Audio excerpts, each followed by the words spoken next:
So what's going on YouTube? Finally trying to get some time to get some updates on some stuff. First thing I want to share with you guys is I picked up some stuff for the TRX4. I picked up some scale door handles, picked them up pretty cheap. They're like $2 and something shipped here. They're screw in. I'll probably, bond them to the body. They're pretty nice little, more of a modern door handle. I don't know if it'll focus through the plastic and everything. Got them for the TRX4. They're gonna be going on it. And then I picked up the Traxxas 8081, the fender well extensions for the TRX4 Sport. I'll be getting that stuff on pretty soon. But yeah, I got some other stuff I picked up. I'll go ahead and give you guys the part numbers. I've already installed the stuff. I got the RC four-wheel drive 110 worn scale manual locking hubs for the Scout. There's the part number. There's Z-S0720. That's the 110 scale RC four-wheel drive worn hub for the Scout. With that, you'll need the tool to install them. There's the tool. There's the part number, Z-SO343, I think. And then I bought the RC four-wheel drive Rancho adjustable steering stabilizer for the Scout. That's the part number I use, ZS1949. I've already installed those on the Scout. They're pretty sweet too, guys, I gotta say. I'll do another video because I have the truck kind of somewhat apart. It looks totally different and the setup's totally different on the Scout right now. Right now, what's been eating up all my time, I was going to go over you guys the interior that I put on the other video. I'm finally getting around to doing some, painting on it and everything. I've just had a lot of family stuff that's not been real good going on right now with my mom. So I've been working on painting this interior from RC Addicts. It was a decent interior. This is what I've came up with so far. It was a decent interior kit. I did some, light sanding on it to get it smoothed out a little bit here. This is the dash, how it's came out so far. I don't have the steering wheel installed in it or anything. I got this smoothed out.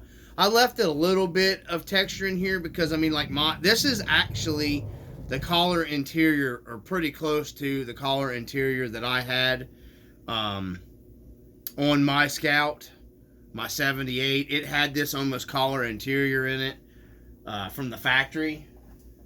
It was this collar and then kind of like a grayish collar.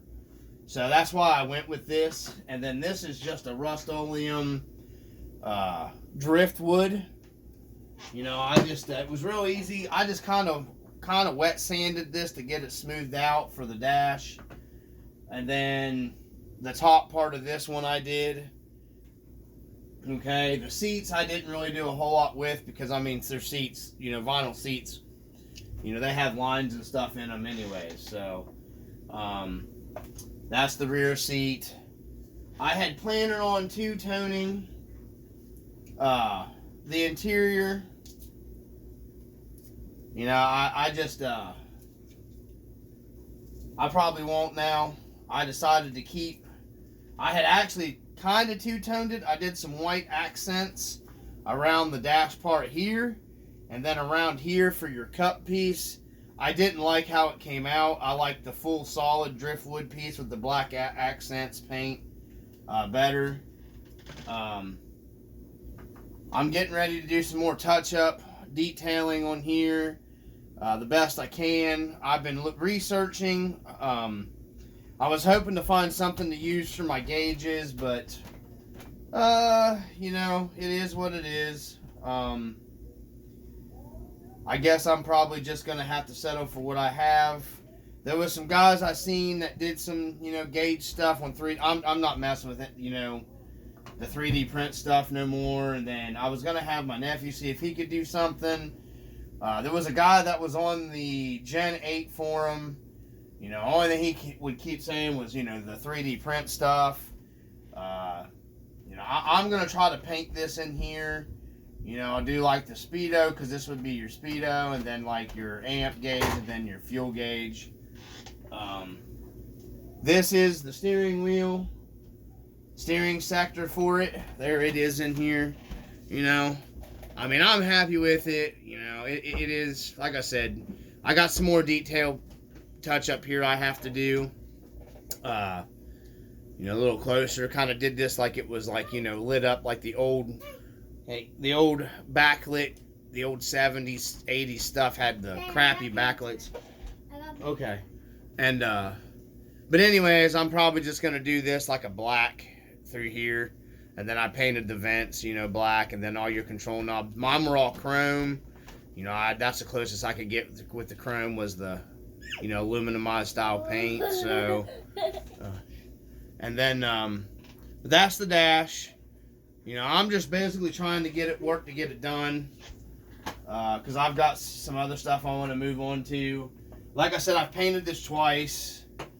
I wasn't happy with the two-tone with the white. I might have been a little happier with the black. This is my shifter boots. I left black, you know, because you'd have your, you know, in a manual transmission, you would have your blacked out, rubberized shifter boot stuff. You do got to come up with your own shifter with this kit. And what I came up with is just pretty cool, I think. You're just stick pins, you know, will work in this. You know, I got to get it in there and get it bent to where I want it. And basically you got your scale shifter here. You know, I'm going to cut it down probably, and then I'm going to bend it. I got a ton of these. I'm going to put a little bit of a bend in it. Actually, I'm bending it already. So, let me see here. So, it would basically kind of go and get it down in there like I had it. You know, something like that to make your scale shifter. And then I'll be painting this one, you know, white, or maybe cutting this off and then taking one of these and bonding it to here, to my four-wheel drive. That's how my Jeep, I've got a white, you know, old school style white shift knob in my real Jeep and my four-wheel drive shifter. So that's how my real Jeep is set up. But anyways, there's the shifter. You know, it ain't bonded in there and bent where I wanted. I kind of just threw a quick bend on there. But anyways, yeah, that way I have a shifter for when I get my driver and everything in it. You know, he'll have something to grab a hold on to. I'm not getting, like I said, any more into the detail of the shifter. You can get a whole pack of these off of Amazon for like $4. So there's two different ways. I said in the other video mounting this. You can, you know, to your floor in your, or, you know, chassis mount it, which I'm not gonna do. I don't think. I'm pretty sure I'm going with, you know, your Velcro into the body. And I'll be adding different things to this as it goes. I've actually got, it's kind of cool. I picked up a scale pack of cigarettes that I'm gonna bond in here by the cup holder stuff. I've got a scale Fanta can I'm gonna bond in here. I mean, there's gonna be small detailed stuff that I do to it, guys. You know, the pack of cigarettes go in here. I'll get a driver for it eventually. You know, I just it is what it is. Like I said, I'm getting kind of tired of working on it and painting it, and I kind of just want to get it done and get it in there because I've got another project I want to be getting started on too pretty soon. But the only thing I was really disappointed in was the actual gauge. Wanting to be able to set up an actual like gauge setup here, gauge readout or whatever. And I've been looking and researching some. I may come up with something still. I don't know. At this point, I just want to start getting it put together and get it in there and see what it looks like. But you're basically seeing. I haven't got it assembled or anything still, but I think it's going to look pretty decent for what it is. I ordered a scale CB antenna, a scale CB radio for it. That's going to be mounted up probably like I have mine mounted up in my Jeep. They leave you kind of room here. It'll probably be mounted up here on the side. Actually has a CB mic and all that stuff with it. And my buddy he hated the one that I got. One of my buddies that I talk to all the time. He helps, like I said, he always helps me out with finding stuff and everything and ideas and hooks me up with the good stuff. And I got 2 of them for like $6 and something. I think maybe it was like $8 for 2 of them with shipping or whatever. I haven't gotten them yet. It's just 3D parts, man. I mean, they are what they are. I don't know what else to say about them. It's going to be inside the interior, and you're not really going to be able to see it that great anyhow. So, because I'm not cutting the windows out on the Scout or anything like that. So, you can definitely going to be able to tell it's a CB in there. That's really what I was going for. So anyhow, I just thought I'd do a video up for you guys. What I've been trying to get going on between everything else and some real stressful situations with family and everything. I just haven't been getting much time to do a whole lot. So family first, but I do need some distraction between work and COVID shit and everything else I'm dealing with. I need something to get my mind off all the problems. Because it's dry, literally making me kind of lose my mind a little bit with everything. So, but anyways, what I hit this up with was some Rust-Oleum primer, 2-in-1 fillable sandable primer, and that fillable primer will kind of fill your stuff up in your 3D parts, so you can do a little less sanding. I smooth. You can kind of see the difference. Maybe I didn't really smooth this out so much because it's the floor, okay? Your transmission tunnel hump, whatever, but you can probably see the difference. This was sanded here and then hit with the fillable sandable primer, so it's a little smoother. Of course, that's what you would want. This would be smooth, contours, because that's your console or whatever, top lid.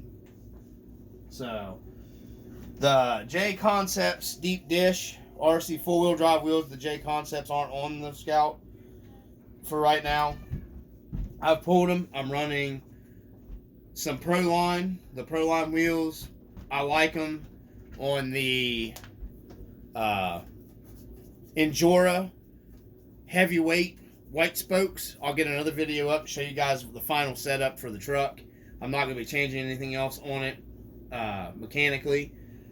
And how I have it set, it looks, personally myself, I think it looks more scale that way with the standard white spokes, the Enduras, and it goes a lot better. It gives me that extra weight down low without adding a bunch more brass or anything. The only thing I'm going to be adding is the C-hubs and brass, and that'll be about it. Because I'm perfectly happy. The truck is fantastic. It trails fantastic the way I have it set up right now, and I just don't want to mess with it anymore. Because I've got it where I want it, finally. And the Proline crawlers, they do just as well as these J Concepts, if not maybe better, actually, especially in like the muddy conditions and stuff here right now. So I'll give you guys, what it looks like, in another video. I just wanted to kind of go over some stuff what I've been doing and everything. The interior's been sucking up pretty much all my time that I've had to put in it, so I'm getting there. Like I said, I just thought, was hoping to been a little farther along on it, but I'm not. Part of that's my fault too, and everything else that's been going on. But I'm hoping to finish getting my dash detailed out tonight, and then maybe tomorrow assuming I have time, I'll start getting everything assembled. And then I'll do the video with the interior in the Scout and everything. So that everything will be in the Scout and ready to go on my next video. So, anyhow, thanks for tuning in. Thanks to everybody that subscribes. You know, I do appreciate you guys that watch the videos. I do. It makes a big difference. Another reason why I do them is, you know, to help people out, give them ideas. You know, my ideas aren't always the best ideas. My ideas aren't always going to be great. And there's going to be some people that don't like something that I do like that I'm happy with. That's how the RC world goes. But anyways, I just thought I'd throw a quick video up for you guys. It turned out probably to be longer than what you want to watch. But anyways, from the RC Dungeon, peace.